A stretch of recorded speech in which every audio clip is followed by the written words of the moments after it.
membeli Hanshin Tourist Pass dan Hankyu Tourist Pass.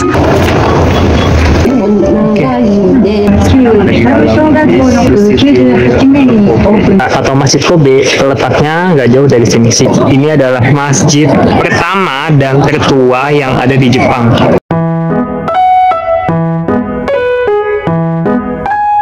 Kelanjutan dari Vlog Solo Traveling Jepang episode 12. Hari keempat berada di Jepang, gue memutuskan untuk pindah kota dari kota Osaka ke kota Kobe. Saat memulai perjalanan, gue menemukan Maid Cafe di Nipponbashi. Di daerah Nipponbashi itu banyak banget Maid Cafe kayak gini sih. Salah satunya namanya At Home Cafe, dan ini sudah berdiri sejak 2004. Kalau gue lihat sih rata-rata untuk makan di sini itu mulai dari 2.000 yen atau sekitar 200 ribuan. Selain Maid Cafe, gue juga menemukan Pachinko. Ini adalah sejenis tempat judi yang menggunakan permainan arcade di Jepang.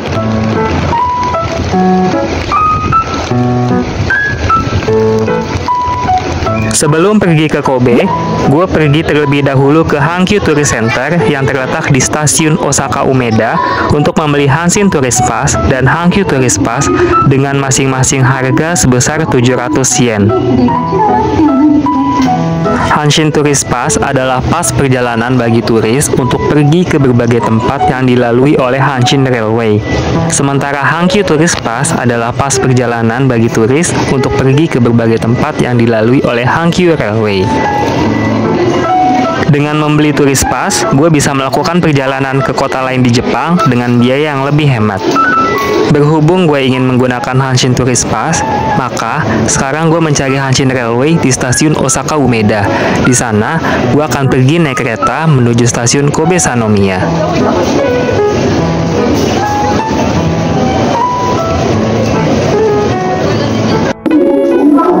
Gue udah sampai di Hanshin Railway dan gue memakai ini tasnya menuju destinasi wisata berikutnya. Juga ini seperti Osaka ini.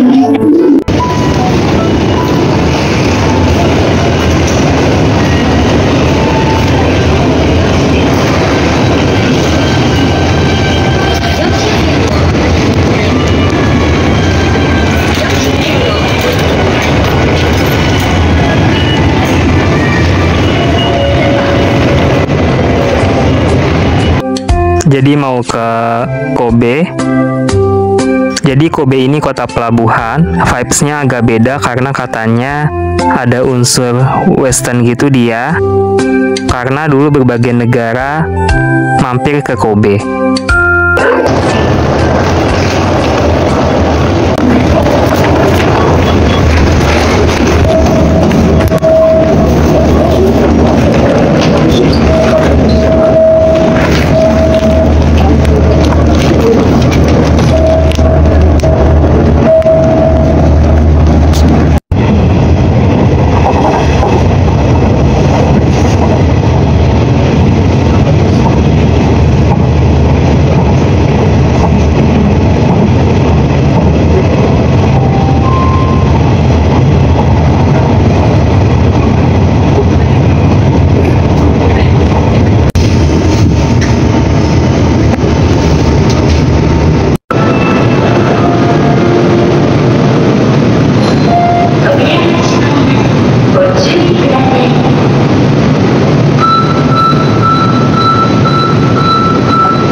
Dari kota Osaka di prefektur Osaka, kini gue telah berpindah ke kota Kobe.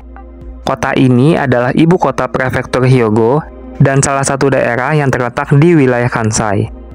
Luas kota Kobe mencapai sekitar 552 km persegi. Gue baru aja turun dari kereta di stasiun Kobe, dan dari sini gue harus naik bis sampai di Masjid. Tapi harus jalan kaki dulu sih sampai berapa menit sampai. Ini gue melihat orang Jepang banyak banget yang foto ataupun rekam ini Nippon Champions Tigers. Gue belum paham sih ini apa, tapi kayaknya mungkin salah satu pertunjukan yang dinanti-nanti oleh orang Jepang. Keluar, jadi keluarnya kalau kata di Google Maps lewat pintu timur atau east exit.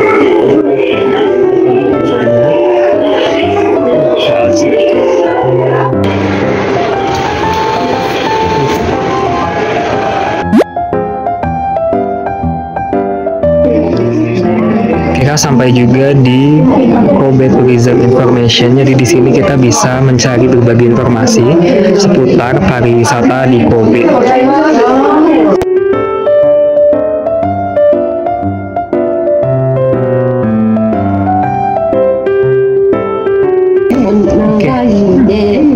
Ini baru aja nanya-nanya tentang tempat wisata di Kobe, itu di situ di Kobe Tourism Information. Jadi ini kayak pusat informasi pariwisata di Kobe. Ini gue tadi dikasih tahu apa namanya aksesnya lewat sini, naik ini terus ke sini, dan gue juga nanya harganya berapa. Mereka sangat membantu sih, terutama buat turis yang belum pernah ke sini dan nggak tahu arahnya kemana. Sekarang kayaknya gue mau ke Masjid Kobe dulu, terus mungkin kalau sempat mungkin akan ke Monroko.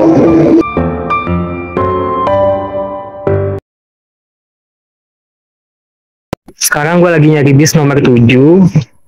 Itu bisnya nanti akan mengarah menuju Masjid Kobe. Sebenarnya BTS sih nggak di Masjid Kobe, tapi lokasinya ada di dekat situ. Gimana ya?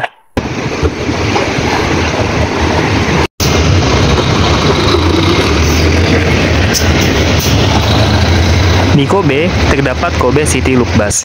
Dengan kendaraan ini, kita bisa keliling ke berbagai tempat wisata yang ada di kota Kobe. Setelah mengantri selama beberapa menit, akhirnya bis yang dinanti datang juga. Ini adalah pengalaman pertama gue naik bis, terutama loop bus di Jepang. Uniknya, bis ini menyetel musik sehingga kita nggak bakal bosan saat melakukan perjalanan.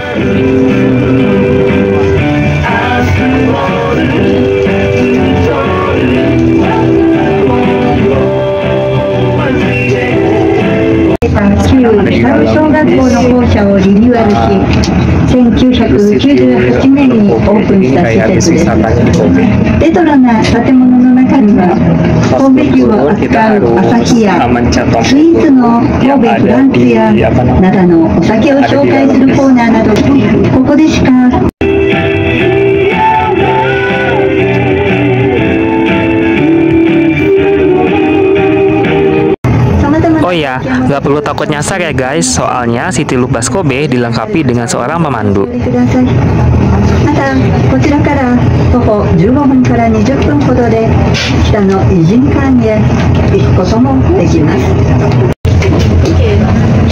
この後参ります北の方向の町、前を通るその道はフォアロードと申します。フォアロードは海に近い外国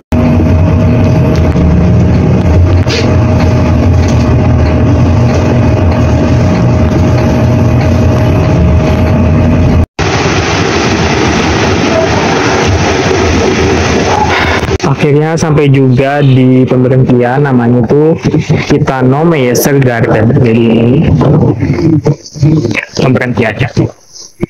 Ini kayaknya ini ya, tempat buat menaruh parkir bis gitu di sini, karena bisa dilihat banyak bis. Ini Kitano Meiser Garden. Jadi salah satu halte yang ada di City Loop. Jadi untuk naik City Loop itu kita harus lihat yang warna hijau kayak gini. Nanti busnya juga warna hijau.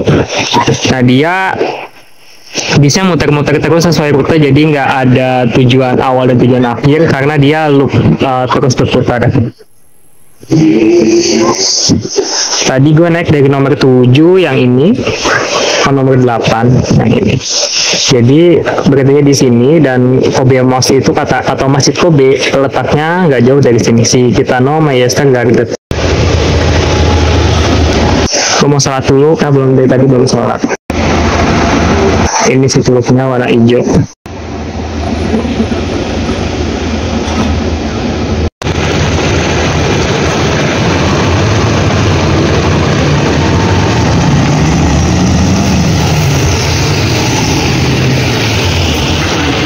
Dari Kobe itu dekat banget sama gunung, jadi kita bisa lihat ini tuh pegunungan.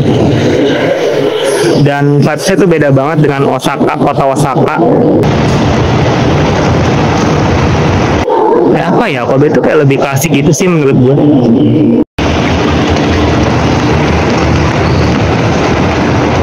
Sekarang mau menuju ke ke masjid. Tadi sih sebenarnya udah dikasih tahu sama mbak-mbaknya yang ada di bis. Ya mudah-mudahan gue nggak nyasar atau nggak buta peta lagi.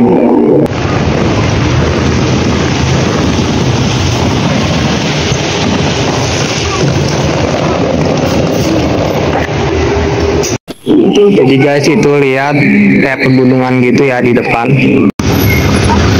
Pemandangan yang sangat berbeda dengan di kota Osaka yang lebih modern dan lebih lebih kota lah.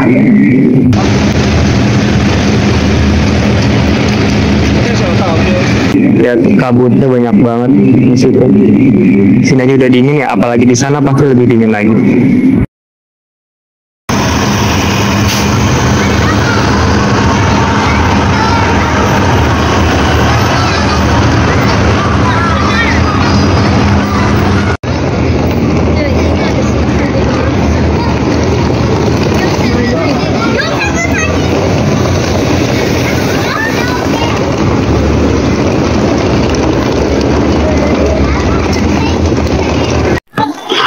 Itu dia, kira-kira ketemu juga. Nah, di depan situ itu adalah Masjid Kobe.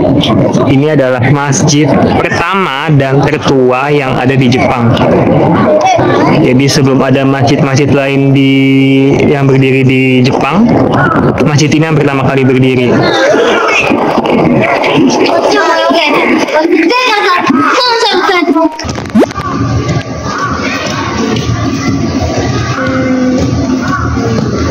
Alhamdulillah saya sampai juga di Masjid Kobe ini.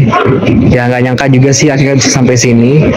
Di jalannya tadi cukup melelahkan gitu ketimbang Osaka, karena Kobe nggak sepopuler Osaka, tapi sebenarnya banyak tempat wisata menarik yang ada di sini.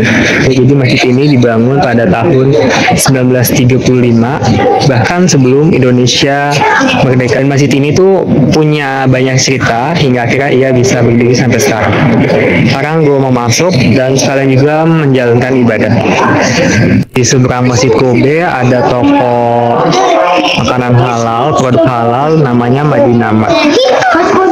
Di sebelahnya ada tulisan ya, Pakitan Himalayan.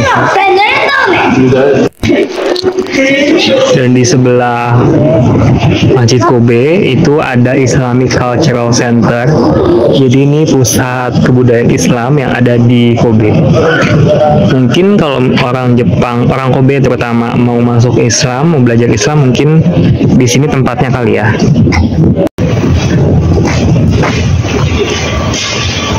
Masjid Kobe atau juga disebut dengan Masjid Muslim Kobe adalah masjid pertama sekaligus tertua di Jepang yang dibangun pada tahun 1935. Masjid ini terletak di Nakayama-Tedori di Chuoku, Kobe, dan bisa ditempuh dengan menggunakan Kobe City Loop Bus dari stasiun Kobe Sanomiya.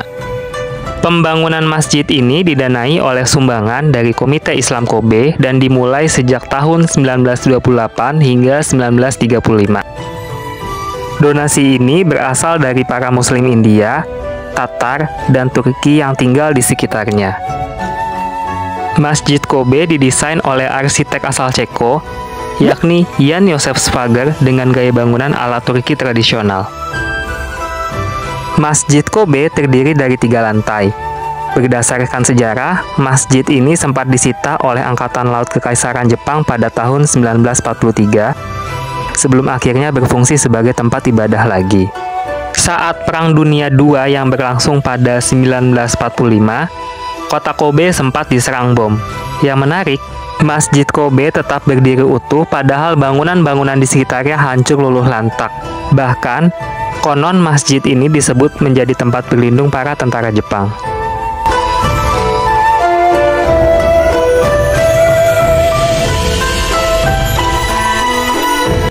Selain itu, Masjid Kobe juga selamat dari gempa besar Hanshin pada tahun 1995.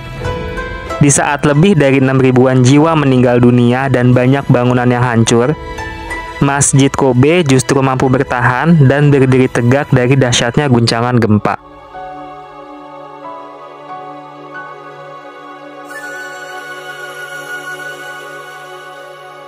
Kali ini, gue mau mengajak teman-teman untuk tur singkat di Masjid Kobe. Kira-kira ada ruangan apa aja ya di masjid ini? Di lantai dasar, kita akan menemukan lorong kecil seperti ini. Saat kita masuk ke dalam, kita akan menemukan rak sepatu di sebelah kanan dan perpustakaan di sebelah kiri. Lurus terus, kita akan menemukan toilet laki-laki yang ada di sebelah kiri.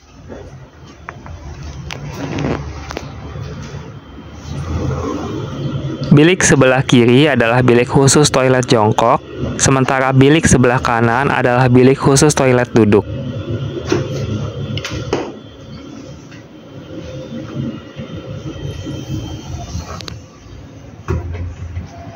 Keluar dari toilet, terdapat tempat wudhu khusus pria. Ini adalah tempat wudhu di dalam. Di sini jamaah bisa berwudhu sambil duduk.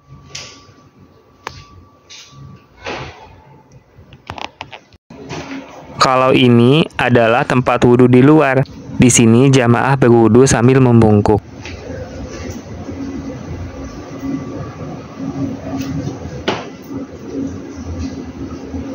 Saatnya beralih ke ruangan sholat untuk pria.